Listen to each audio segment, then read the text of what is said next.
আর তোমাদের সবাইকে সানা smile education সেন্টারে স্বাগত জানিয়ে আজকের ক্লাসটি শুরু করছি। আজকে তোমাদের সঙ্গে আলোচনা করব তোমরা যারা অষ্টম শ্রেণীর দ্বিতীয় পর্যায়ক্রমিক মূল্যায়ন পরীক্ষা দেবে তোমাদের জন্য রায় ও মার্টিন প্রশ্ন বিচিত্রা থেকে আজকে সমাধান করব অষ্টম শ্রেণীর পরিবেশ ও বিজ্ঞান বিষয়ে দ্বিতীয় পর্যায়ক্রমিক মূল্যায়নের মডেল নাম্বার 2 অর্থাৎ 2 নম্বর স্কুলের যে সমস্ত ছোট ও বড় প্রশ্নগুলো আছে তার সমস্ত প্রশ্নের উত্তরের সমাধান করে দেখাবো। দেখো তোমাদের এবার দ্বিতীয় পর্যায়ক্রমিক মূল্যায়ন 25-এর পরিবর্তে 50-এ হবে। সিলেবাসটা একটু দেখিয়ে দিলাম। এবার দেখো কোন কোন অধ্যায় থেকে তোমাদের কত নম্বরের থাকবে দেখে নাও। তাপ থেকে থাকবে 10, রাসায়নিক বিক্রিয়া থাকবে 10, তড়িতের রাসায়নিক প্রভাব থেকে 10, প্রাকৃতিক ঘটনা তার বিশ্লেষণ থেকে 10, মানুষের খাদ্য ও খাদ্য উৎপাদন থেকে থাকবে 10। মোট তাহলে 50 নম্বরের পরীক্ষা হবে। দেখে নাও। চলো এবার আমরা মূল বিষয়ে যাই। সিলেবাসটা সম্পর্কে একটু ধারণা দিয়ে দিলাম, তাহলে তোমাদের সুবিধা হবে পড়তে। দেখো প্রথমে দেখবো ফিজিক্যাল সায়েন্স। একে কি আছে, সঠিক উত্তরটি নির্বাচন করো। এক জায়গায় আছে চাপ বাড়ালে বরফের গলনাঙ্ক কমে যায়, অপশন এ। দুই দেখো বরফের গলনের লিন তাপ, সঠিক উত্তর হবে অপশন বি। তিন দেখে প্রশ্নের উত্তরটা হবে অপশন এ। চার দাগ দেখো কি আছে, কিউপ্রিক নাইট্রেটকে উত্তপ্ত করলে যে বাদামি রঙের গ্যাস নির্গত হয় তার নাম হলো option C, nitrogen die oxide. পাঁচে দেখো প্রদত্ত কোনটি তড়িৎ বিশ্লেষ্য পদার্থ, উত্তরটা লিখবে কপার সালফেট, অপশন বি। ছয় দেখো 50 কিলোমিটার উপরে আকাশ আর ভূপৃষ্ঠের মধ্যে বিভব পার্থক্য হলো, সঠিক উত্তর হবে 4 লক্ষ, অপশন সি। তারপরে দেখো 7 দাগের পরিবহন পদ্ধতিতে তাপ প্রবাহিত হয় শুধুমাত্র কঠিন, অপশন এ। পরবর্তী প্রশ্ন দেখো 8 দাগের তীব্র তড়িৎ বিশ্লেষ্য হলো, সঠিক উত্তর হবে অপশন বি, NaOH। পরবর্তী দেখো 2 দাগের একটি বাক্য উত্তর দাও। একে আছে কোন তাপ সঞ্চালন পদ্ধতিতে মাধ্যমের প্রয়োজন হয় না, এটা বিকিরণ। দুই দেখো নির্দিষ্ট গলনাঙ্ক নেই এমন একটি পদার্থের নাম লেখো, এটা তোমাদের পাঠ্য বই থেকে দেখাই। দেখে নাও, নির্দিষ্ট ভরের কোনো তোমরা উত্তরটি পেয়ে যাবে পাঠ্য বইতে পেজ নাম্বার 33, একটু দেখে নিও। পরবর্তী দেখো শিশির পরার শর্ত কি, দেখো উত্তর দেখে নাও। ভালো শিশির পরার শর্ত দেখে নাও প্রশ্ন উত্তরটি। পরবর্তী দেখো 4 দাগের আলু এবং লিভার বা মেটাতে পাওয়া যায় এমন একটি এনজাইমের নাম লেখো, দেখো উত্তর। এই প্রশ্নের উত্তরটি তোমাদের একটু পাঠ্য বইতে পেয়ে যাবে, এটা মেটাতে দেওয়া আছে। পরবর্তী দেখো কি আছে, 5 দাগের অক্সিজেনে কোন পদার্থের দহনে কি উৎপন্ন হয়, উত্তরটা লিখবে আলো ও তাপ। 6 দেখো লোহার চামচের উপর নিকেলের প্রলেপ দিতে ক্যাথোড হিসেবে কোনটি ব্যবহৃত হয়, তোমাদের পাঠ্য বইতে দেখে নিও, পাঠ্য বই দেওয়া আছে, আমি দেখালাম না, পেজ নাম্বার দেওয়া আছে, 8 ও 9 পেজে আছে। আচ্ছা, তারপরে দেখো সাথে তড়িৎ বিশ্লেষণের সময় ক্যাথোডে বিজারণ ঘটে কেন, লিখবে যেহেতু ক্যাথোডে ইলেকট্রন গ্রহণ বিক্রিয়া ঘটে তাই। পরবর্তী দেখো শূন্যস্থান পূরণ কি আছে। একে ফিউজ তারের গলনাঙ্ক খুব কম হওয়ার দরকার। দুই দেখো ইগলু বরফ দিয়ে বানানো কারণ বরফ তাপের কুপরিবাহী। 3 দাগের প্রশ্ন উত্তরটা হবে বিজারণ ঘটে। 4 দেখো ধাতুর ঔজ্জ্বল্য বাড়াতে তড়িৎ লেপন করা হয়। 5 দেখো HCl সমযোজী যৌগ হলেও তড়িৎ পরিবহন করে। 6 দেখো যেসব পদার্থ রাসায়নিক বিক্রিয়ার বেগ বাড়ায় তাদের বলে অনুঘটক। পরবর্তী দেখো কি আছে, 4 দাগের সংক্ষেপে লেখো 1 দাগের হিম মিশ্রণ কি, দেখো উত্তর দেখে নাও, পাঠ্য বইতে দেওয়া আছে হিম মিশ্রণ কি, এখান থেকে এই পর্যন্ত লিখবে। পাঠ্য বই পেজ হচ্ছে 35, দেখে নাও 35। পরবর্তী দেখো, আচ্ছা এই প্রশ্নের উত্তরটা তোমাদের দেখে নাও। এবার 2 দাগের প্রশ্নের উত্তরটি দেখে নাও, সুন্দর করে দেওয়া আছে, তোমরা অবশ্যই পড়ে নিয়ে লিখবে। পরবর্তী দেখো শীতকালে শীত প্রধান দেশে জলাশয়গুলির উপরিতলে বরফ জমা থাকলে ও জলজ প্রাণীরা বেঁচে থাকে কিভাবে, দেখো উত্তর দেখে নাও। প্রশ্নের উত্তরটি তোমাদের পাঠ্য বইতে পেয়ে যাবে, পাঠ্য বইয়ের পেজ নাম্বার হচ্ছে 34। পরবর্তী প্রশ্ন দেখো কি আছে, 3 দাগের প্রশ্নটা দেখে নাও, উত্তরটা দেখাই, দেখে নাও প্রশ্নটি, তার উত্তরটা দেখে নাও।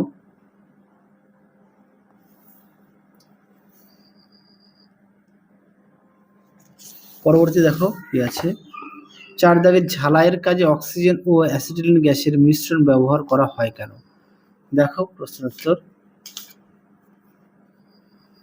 দেখে নাও উত্তরটি তোমরা এখান থেকে লিখবে, এখান থেকে এই পর্যন্ত লিখবে। তোমাদের আগের ভিডিওতে আমরা সাজেশন দেওয়া আছে সেকেন্ড ইউনিট টেস্টে, তোমরা যারা এখনো দেখোনি আমাদের প্লে লিস্টে গেলে পেয়ে যাবে।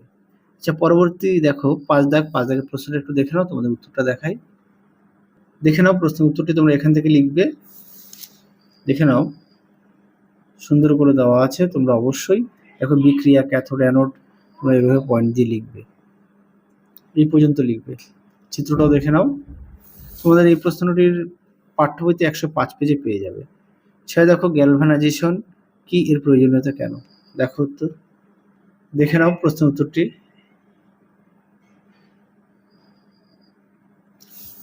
পাঠ্য বইতে পেয়ে যাবে 108 পেজে। পরেরটা দেখো, অথবা দিয়ে ধাতু এবং তড়িৎ বিশ্লেষ্য পদার্থ উভয়ই তড়িৎ পরিবাহী হলেও এদের পরিবহনের মাধ্যম আলাদা, ব্যাখ্যা করো। দেখো উত্তর, দেখে নাও প্রশ্নটি, তার উত্তরটাও দেখে নাও। তোমরা এখান থেকে এই পর্যন্ত লিখবে। পরবর্তী দেখো কি আছে, 7 দাগ, 7 দাগের প্রশ্নটা একটু দেখে নাও, আমি উত্তরটা দেখাই। প্রশ্নটা একটু দেখে নাও।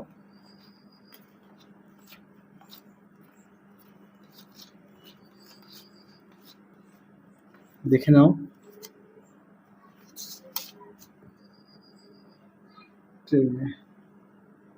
দেখে নাও প্রশ্নের উত্তরটি সুন্দর করে দেওয়া আছে, দেখে নাও।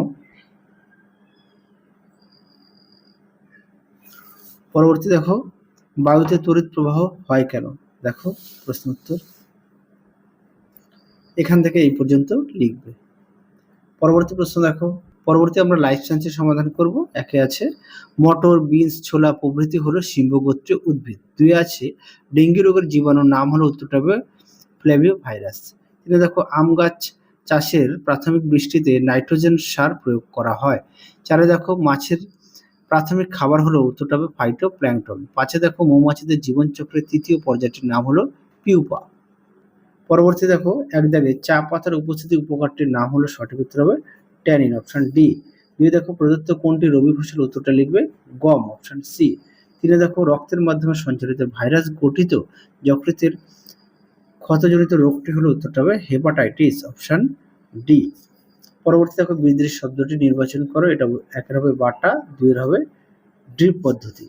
তারপরে দেখো কি আছে, 4 কৃষি ক্ষেত্রে ব্যবহৃত আগাছানাশক পদার্থ। দেখো প্রশ্নের উত্তরটি তোমাদের পাঠ্য বইতে পেয়ে যাবে।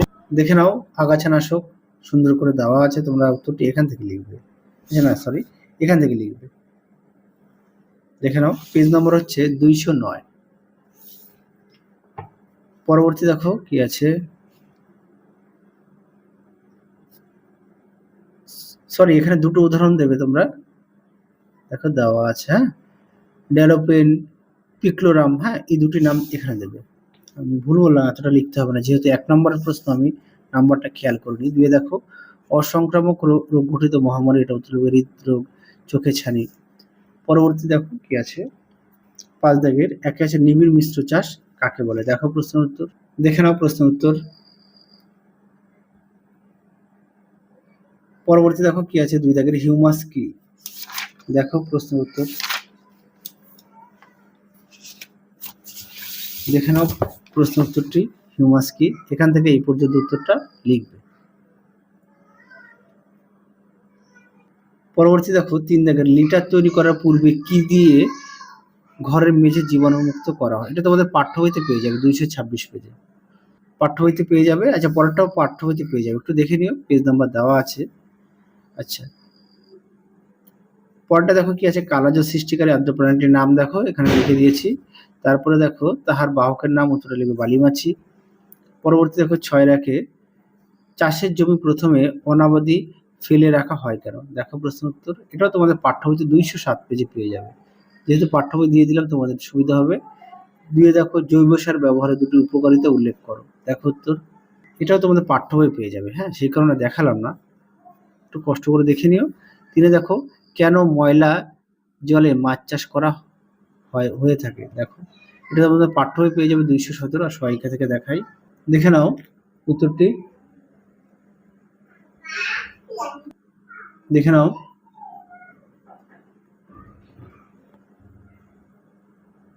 পরবর্তী দেখো 4 দাগে জৈবিক উপায়ে পেস্টের দমন কিভাবে করা হয়। যেগুলো তোমাদের পাঠ্য বইতে বললাম পড়ে নিতে, তোমরা একটু দেখে নিও। হ্যাঁ, যেহেতু প্রতিটা প্রশ্নের পাশে পেজ নাম্বার দেওয়া আছে তোমাদের সুবিধার্থে।